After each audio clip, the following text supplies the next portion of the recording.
आपकी क्लास में एक ऐसा स्टूडेंट ज़रूर होगा जिसे टीचर हर बार असेंबली कंडक्ट कराने के लिए उठाती है। अगर कोई बच्चा किसी दूसरे सेक्शन में एब्सेंट हो तो उसी को उठाकर ले जाती है कि आज तुम असेंबली कंडक्ट करोगे या फिर आज तुम प्लेज या थॉट बोलोगे या फिर आज तुम प्रेयर कंडक्ट करवाओगे। वेल टीचर के इस बिहेवियर को हम सपोर्ट नहीं करते तो कोई इक्वल चांस तो नहीं देते हैं, ये सब स्कूल्स में होता है। पर उस बच्चे की या स्टूडेंट की बात करते हैं जो कि क्राफ्ट वर्क में अच्छा है या फिर क्राफ्ट को अटेंड करने में अच्छा है। उसे स्क्रिप्ट की ज़रूरत नहीं पड़ती या फिर उसे कुछ पेपर पे लिखा हुआ नहीं चाहिए कि वो उसे देख कर बोले। उसे बस रैंडमली फ़ोन में दिखा दो कि अच्छा ये प्लेज बोलना है या फिर ये थॉट बोलना है, वो जाकर एक बोल आता है। उसे बहुत क्राउड में ऐसे हैंडशेक या फिर नर्वसनेस की महसूस नहीं होता है। वहीं दूसरा बच्चा है, फिर एक दूसरी स्टूडेंट हो सकती है क्लास में जो शायद उसे अगर स्टेज पर कोई भी छोटी-सी चीज़ बोलनी हो, एक थॉट ही बोलना हो तो उसे पेपर की ज़रूरत पड़ सकती है जिस पे वो चीज़ लिखी हो। वरना वो भूल सकती है या फिर उसको नर्वसनेस हो सकती है या फिर उसके हैंड भी शेक करते हैं।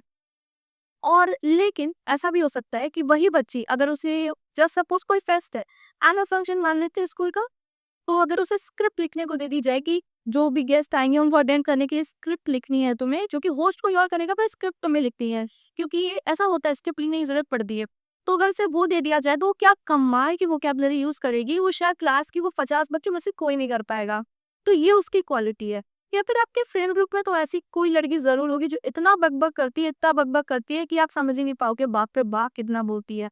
लेकिन उसका भी अपना ही मज़ा है। वहीं कोई ऐसा लड़का शायद आपका दोस्त है जो कम बोलता है, जो धीमा बोलता है या फिर दिमाग वाली ही बात करता है, ज़्यादा बोलना पसंद नहीं करता। और कोई ऐसा लड़का होगा शायद आपका जो क्लासमेट है, जो कि इतना इमोशनल है कि वो किसी भी आर्गुमेंट में इमोशनल आसानी से हो जाता है। वहीं कोई ऐसी लड़की है जो बेस्ट एवर कमबैक देती है, आप उससे जीत ही नहीं सकते। सही आप हो तो भी आप नहीं जीत सकते, उसके आर्गुमेंट ही ऐसे हैं। ये होता है वेरिएशंस इन साइकोलॉजिकल एटीट्यूड्स। इसी चीज़ को बुक में इंग्लिश के टफ वर्ड्स को इस्तेमाल करके बताने की कोशिश की गई है, लेकिन कोई मतलब नहीं है अगर आप बुक की रिजिड लैंग्वेज में ही समझो। एक्चुअली में इसका बस यही मतलब है, that is variations in psychological attributes. अब यही चीज़ है कि हर इंसान के अंदर अलग-अलग कैपेसिटीज़ और पोटेंशियल होता है, या फिर हम कहें हर इंसान के अंदर अलग-अलग तरह की कैपेसिटीज़, पोटेंशियल या फिर एट्रिब्यूट्स होते हैं, उसी को एट्रिब्यूट्स बोला जाता है। और हर इंसान में ये अलग-अलग डिग्रीज़ या अलग-अलग स्केल्स में पाए जाते हैं। किसी को अगर आप एक ही स्किल में नापोगे तो वो ठीक नहीं होगा, क्योंकि एकेडमिक्स में अगर एक बच्चा बहुत अच्छा है, दूसरा खराब है, तो शायद अगर उसी चीज़ को आप स्पोर्ट्स की स्किल में नापोगे, एक बच्चा बहुत वही दूसरा बच्चा शायद जो एकेडमिक्स में खराब था, वो स्पोर्ट्स में अच्छा नहीं कर सकता है। तो हर इस किसी के अंदर अलग-अलग मेंटल एबिलिटीज़ या क्वालिटीज़ होती है, जो कि कैपेसिटीज़ एट्रिब्यूट्स उनको बोला जा रहा है।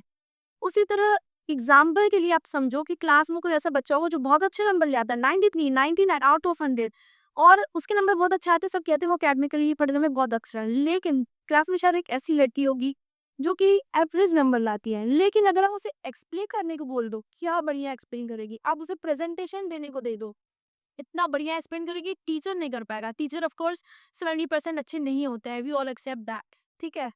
तो वो बच्ची इतना अच्छा एक्सप्लेन कर देगी, अगर प्रेजेंटेशन में नंबर होता है तो उसके 100 में से 100 आने से कोई नहीं रोक सकता, क्योंकि वो एक्सप्लेन करने में अच्छा है। तो फिर दिक्कत कहाँ आ रही है? क्योंकि उसकी जो लैंग्वेज पे कमांड है, वो एक्सप्रेशन, वो एक्सप्रेस नहीं कर पा रही है, क्योंकि उसको उस लैंग्वेज में ही कमांड नहीं